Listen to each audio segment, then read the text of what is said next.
That the West understands democracy. No, that's the problem. I'm not anti-Western. I'm against the bad things that were done by the Western countries. You're not anti-Western, and yet in June '03, before you left office, you said Anglo-Saxon Europeans essentially are proponents, and I'm quoting here, proponents of war, sodomy and genocide. Which is true.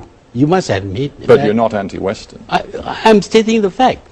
This is their character.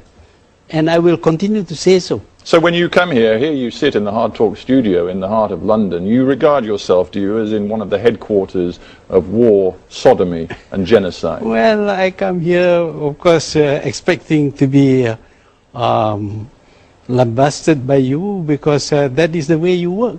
Well, I'm not lambasting you at all. I'm trying to tease out whether you believe it was a mistake for you to use this sort of language, because you clearly cut yourself off from any sort of meaningful dialogue with the West when you used these words. The Europeans used to call us the lazy Malays, incompetent Malays, untrustworthy Malays.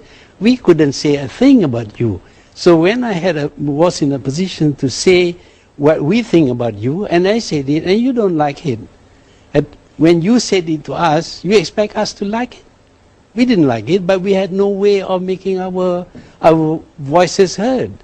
I'm just wondering how you feel about democracy. Of course, in the world since 9/11, the United States and a coalition of partners led by the United Kingdom have talked a lot about spreading democracy. Do you believe in democracy? If you look at the history of the West, they come up with all kinds of ideologies. They use it for some time and then they found it defective and they drop it and start on another. One day they are going to forget about democracy, because in some countries democracy actually ended up with anarchy, and there were practically no governments. It's not a system that can fit everybody. You must have a certain understanding of the limitations of democracy in order to make it work. Is that why you were not a Democrat? Why you in the end did behave like a dictator? Well, that is something that the West would like to say about me. I'm a dictator. Well, I'm just quoting your own words from 2002. You said, it's good governance people need. You said, feudal kings, even dictators, have provided and can provide good governance. That is very true. That is very true. So why disguise your real feelings? Why not just say to me, yes? The great civilizations of the past did not have democracies, and yet they became great. It's not necessary that the system will work for everybody. But if you have a bad leader, even the democratic system would fail. You must remember that it is a democratic country which dropped atom bombs, killing 200,000 people.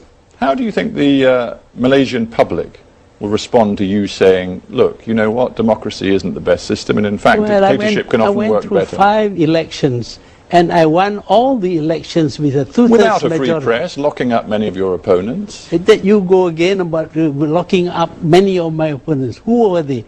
I don't know how many times I have to tell you that I've studied the Human Rights Watch reports, the Amnesty International reports, studies from the State Department, from the Canadian government. These are biased reports. The first thing I did on becoming the Prime Minister in 1981 was to release political prisoners who were detained by my predecessors, 22 of them, including many members of the opposition. And the 1984 press law, which required newspapers to get a new license every single year, made it very easy for you to quieten them down, didn't it? No, it has always been there.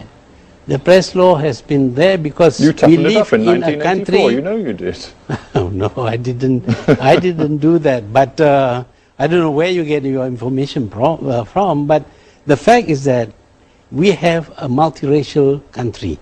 And if we are not careful, there will be racial flare-ups. And you look at most of the countries with a multiracial population, they are never peaceful. Even Northern Ireland, it took you such a long time to stop the war in Northern Ireland. Talking of peace, you did worry about the stability of your country, didn't you? That's why you were very strong, very tough with Islamist extremism inside Malaysia. Yes, it is necessary. Well, I just wonder in that case then, why before, again, just before you left office in October '03, why did you tell the Islamic Summit Conference that, and I'm quoting again a very famous speech, it's a little bit long, but 1.3 billion Muslims cannot be defeated by a few million Jews, you said. We're actually very strong. The Europeans killed 6 million Jews out of 12 million, but today the Jews rule this world by proxy. They get others to fight and die for them.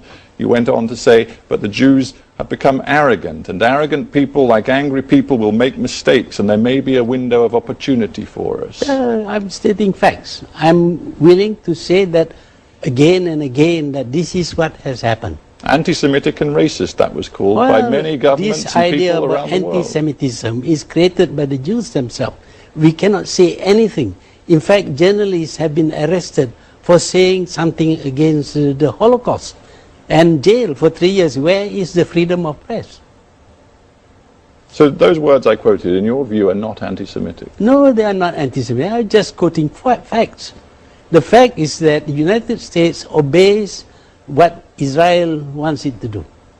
You call them facts. Let's leave that aside for a moment. I'm trying to understand your logic. Here you are, a man who says that your own country is potentially destabilized by Islamic extremism, and then you go out in an Islamic conference and you use words which could have been used by Osama bin Laden. There's no contradiction. No contradiction at all. Well, forgive me, but I see a major contradiction. I don't want Islamic terrorism any more than I want Jewish attacks against Israel or American bombs on Baghdad. It is not incompatible. Do you feel confident that people still listen to your message? Well, I wouldn't be able to say. In Malaysia, people Why should people worry about me? In Malaysia, people say, and I'm talking about the Prime Minister, the Leader of Opposition, it is time for you to be quiet. Why should I be quiet? You mean to say when they are doing something that is wrong to my country, and I should not say anything?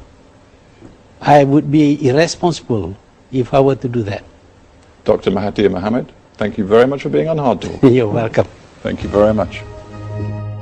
Perjuangan kita belum selesai kerana hanya yang cekal dan tabah dapat membina mercu anda